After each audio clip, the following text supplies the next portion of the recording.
Hello दोस्तों, मैं रजनीश एक बार फिर से आप सभी का स्वागत करता हूं बिंद एकेडमी में।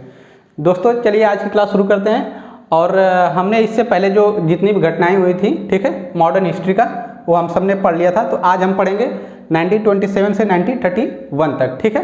तो इससे पहले हमने जो देखा था, रिवॉल्ट ऑफ 1857 देख लिया था, फिर पार्टीशन ऑफ बंगाल देख लिया था, और उसके बाद हमने देखा था boycott Swadeshi movement, Muslim League, Surat session, और उसके बाद हमने देखा था All India Home Rule League, Lucknow Pact, फिर Champaran movement, Kheda movement, Rowlatt Act, Jallianwala Bagh tragedy, ये सब हमने पढ़ लिया था।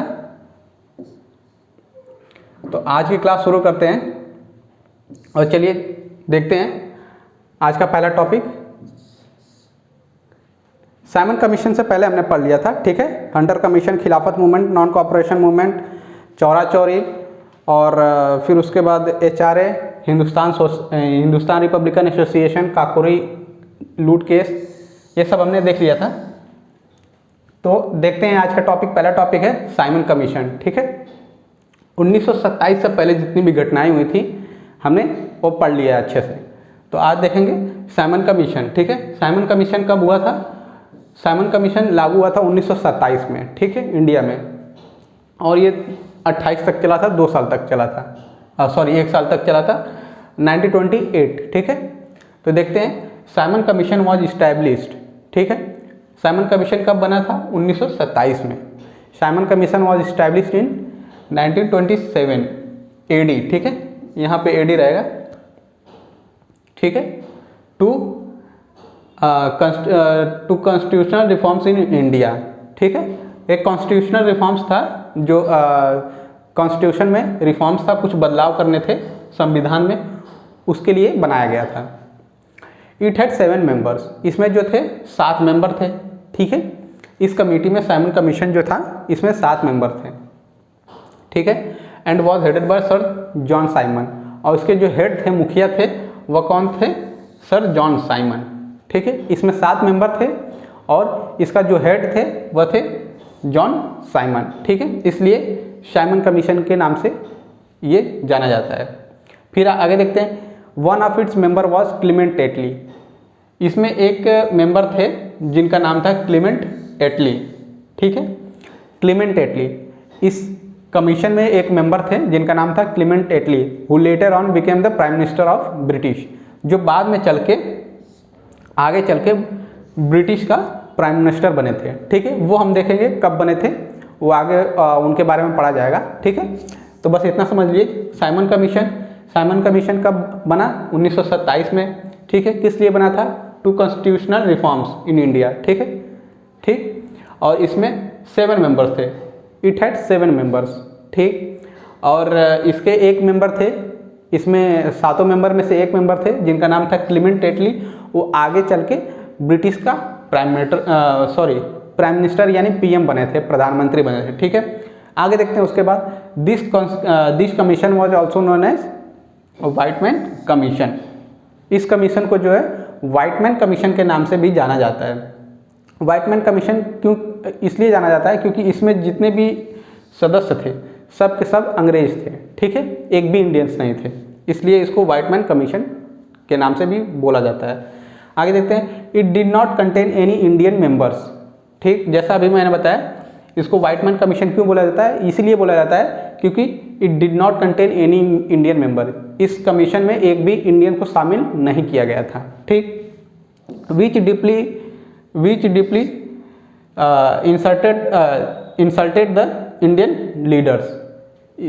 अगर इसमें एक भी इंडियंस को नहीं शामिल किया गया था, ठीक है, इसलिए जो इंडियन मेंबर्स थे, जो भारतीय लोग थे, उनको थोड़ा ठेस पहुंची थी। अगला पॉइंट देखते हैं, Simon commission reached India at Bombay. Simon commission India आया था, बम्बई आया था, ठीक है। बॉम्बे उस टाइम बोला जाता था। तो कब आया था?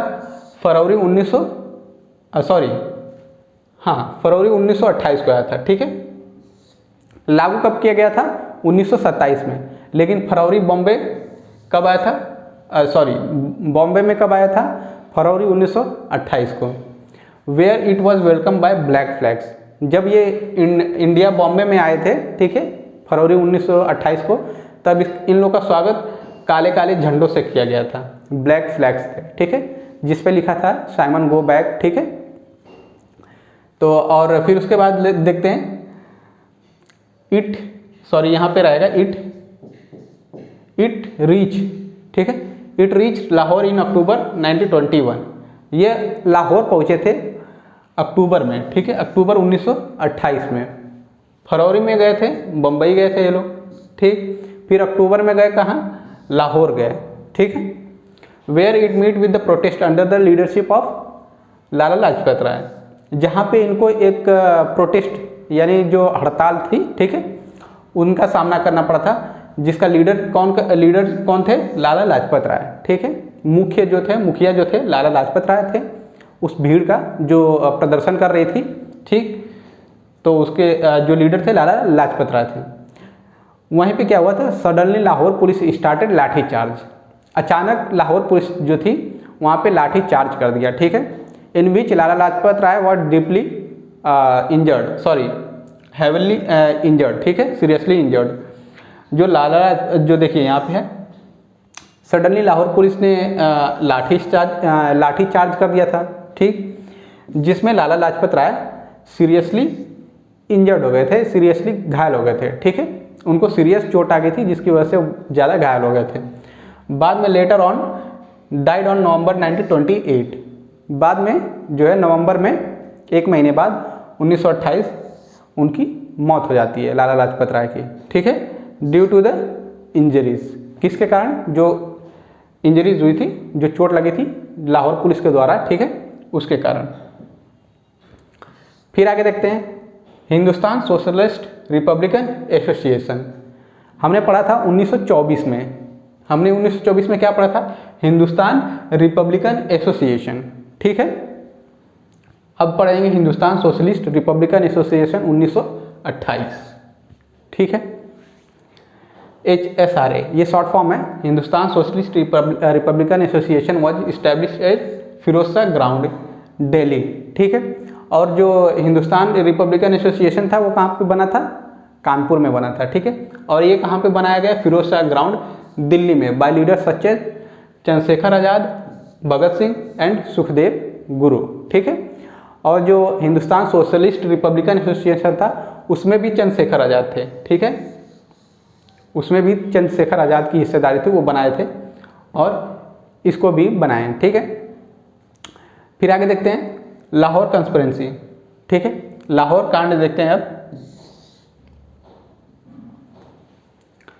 It was the first major action of Hindustan socialist Republican Association in which a police officer JP Saunders was killed in Lahore. Lahore conspiracy, Lahore में जो था, क्या हुआ था कि भगत सिंह, सुखदेव गुरु, ठीक है, ये क्या हुआ किए थे, और भगत सिंह, सुखदेव और राजगुरु, ये तीनों लोग मिलके एक पुलिस ऑफिसर जो कि नाम था JP सॉन्डर्स, ठीक है, उसकी हत्या उन्होंने कर दिया था, ठीक। देखिए भगत सिंह, सुखदेव और Rajguru shot dead JP Saunders at Lahore railway station, जो लाहौर रेलवे स्टेशन था, ठीक है, वहाँ पे इन्होंने उसको गोली मार दिया था। These 3 लीडर्स वर हैंग्ड, इन तीनों लीडर को, जो भगत सिंह थे, सुखदेव और राजगुरु, इन तीनों को फांसी की सजा दे दी गई थी, ठीक है, 23 मार्च 1931 में। किस लिए, क्योंकि इन्होंने एक पुलिस ऑफिसर जो था JP सॉन्डर, उसकी हत्या किए थे, for their involvement in the case, ठीक है, इसलिए। तो लाहौर कॉन्स्पिरेंसी कब हुआ था, 17 दिसंबर 1928 को, ठीक है। ये हुआ था, ये पहला मेजर एक्शन था जो हिंदुस्तान सोशलिस्ट रिपब्लिकन एसोसिएशन थी, ये युवाओं का था, यूथ का था, ठीक है। यूथ के अंदर जब महात्मा गांधी ने नॉन कॉपरेशन मूवमेंट विड्रॉ कर लिया था, छोड़ दिया था काकोरी लूट केस के बाद, ठीक है, 1925 के बाद, तो उसके बाद से जो युवा थे, देश के यूथ थे, उन्होंने ये आंदोलन शुरू कर दिया था, क्रांतिकारी आंदोलन, ठीक है, रिवोल्यूशनरी मूवमेंट। इसकी वजह से लाहौर कॉन्स्पिरेंसी कांड हुआ था। फिर आगे देखते हैं central legislative assembly bomb case, ये कब हुआ था? 8 अप्रैल 1929 को, 1929, ठीक। सेंट्रल लेजिस्लेटिव असेंबली बॉम्बे, इसमें क्या था? भगत सिंह और बटुकेश्वर दत्त, ठीक है। भगत सिंह और बटुकेश्वर दत्त ने इस असेंबली में एक बम फेंक दिया था, बम फोड़ दिया था। और उस टाइम क्या हो रहा था असेंबली में? क्या था वहाँ पे? असेंबली में डिस्कसिंग हो रहा था पब्लिक सेफ्टी बिल, ठीक है। क्वेश्चन में आता है पब्लिक सेफ्टी बिल और ट्रेड डिस्प्यूट बिल, ठीक है। उस टाइम ये दो काम हो रहे थे असेंबली में। लोग क्या कर रहे थे, जो मेंबर्स थे असेंबली के, वो डिस्कस कर रहे थे पब्लिक सेफ्टी बिल के ऊपर और ट्रेड डिस्प्यूट बिल के ऊपर, ठीक है। उसी टाइम भगत सिंह और बटुकेश्वर दत्त, ये दोनों ने क्रांतिकारी थे ये दोनों, ठीक है। ये दोनों गए वहाँ पे और वहाँ पे इन दोनों ने बम फोड़ दिया, असेंबली में बम फेंक दिया, जिसमें अफरा तफरी मच गई थी, ठीक है। हालांकि किसी की जान नहीं गई थी, कोई नुकसान नहीं हुआ था। इन लोग का सिर्फ मकसद था डराने का, ठीक है। किसी के जान लेने का ये मकसद नहीं था। Both of these leaders were surrender, बाद में इन दोनों लीडरों ने सरेंडर कर दिया था खुद को, ठीक है। Themselves who were then arrested, बाद में इनको अरेस्ट कर लिया गया था। तो देखिए ये असेंबली थी, ठीक है। यहाँ पे पब्लिक सेफ्टी बिल और ट्रेड डिस्प्यूट बिल डिस्कस हो रहा था। यहीं पे दोनों क्रांतिकारी आए और बम फोड़ के चले भाग गए थे, ठीक है। बाद में सरेंडर कर दिए थे, उनको अरेस्ट कर लिया गया था।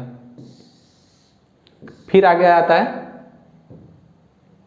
सिविल डिसोबीडियंस मूवमेंट, ठीक है। ये कब हुआ था? 1930 से 1934 तक, ठीक है। ये 4 साल चला था। 1930 में स्टार्ट हुआ था और 34 तक चला था सिविल डिसोबीडियंस मूवमेंट। उस टाइम वाइसरॉय थे, the viceroy of India was, ठीक है। कौन थे? लॉर्ड इरविन थे, ठीक है। 1930 में वाइसरॉय कौन थे? Lord Irwin.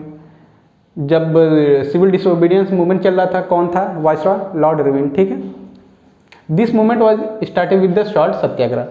यह मूवमेंट जो था सिविल डिसोबीडियंस मूवमेंट, ये सॉल्ट सत्याग्रह के साथ ही स्टार्ट हुआ था, ठीक है, ठीक है। फिर आगे देखते हैं दांडी मार्च एंड सॉल्ट सत्याग्रह।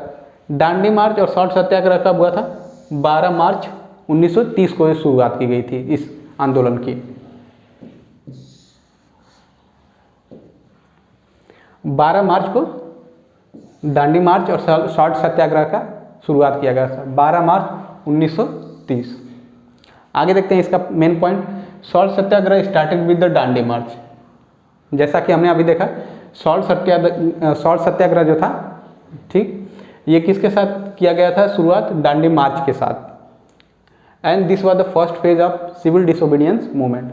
और ये पहला चरण था सिविल डिसोबीडियंस मूवमेंट का, ये पहला चरण था सॉल्ट सत्याग्रह और Dandi march. Gandhi ji started Dandi march from Sabarmati ashram, ठीक। गांधी जी ने जो दांडी मार्च था और सॉल्ट सत्याग्रह था, स्पेशली दांडी मार्च, गांधी जी दांडी मार्च जो है अपना शुरू कहाँ से करते हैं? साबरमती आश्रम से।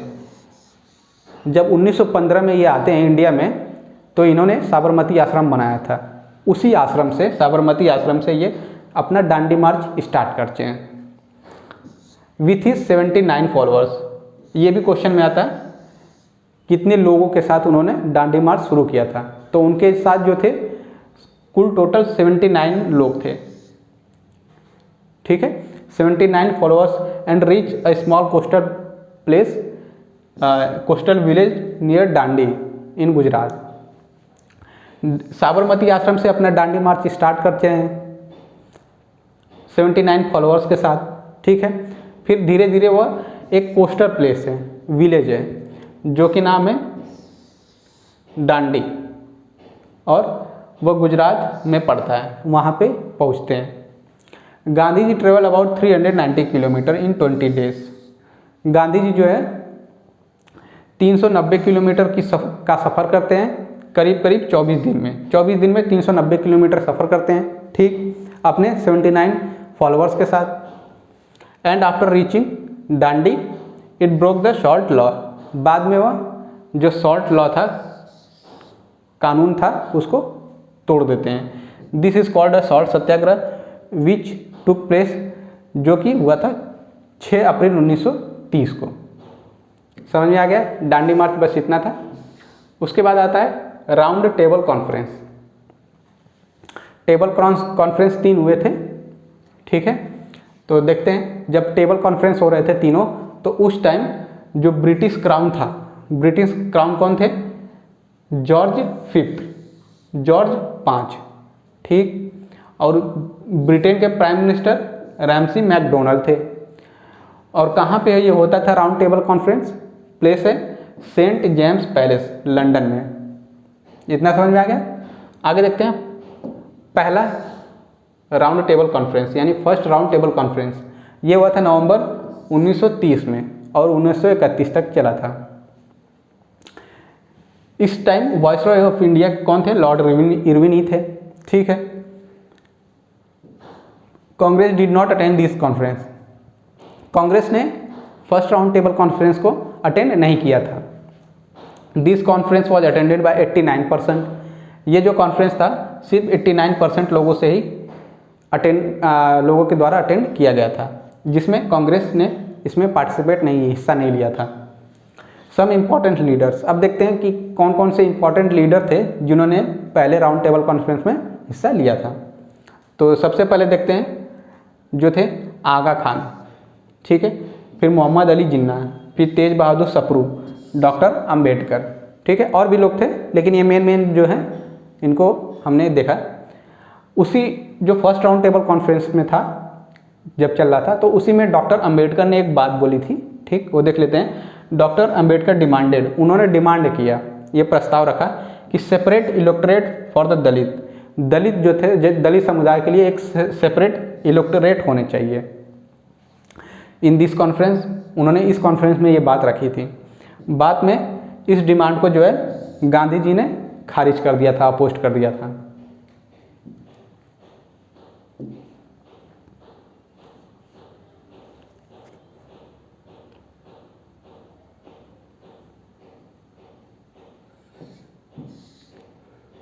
उसके बाद आता है 1931,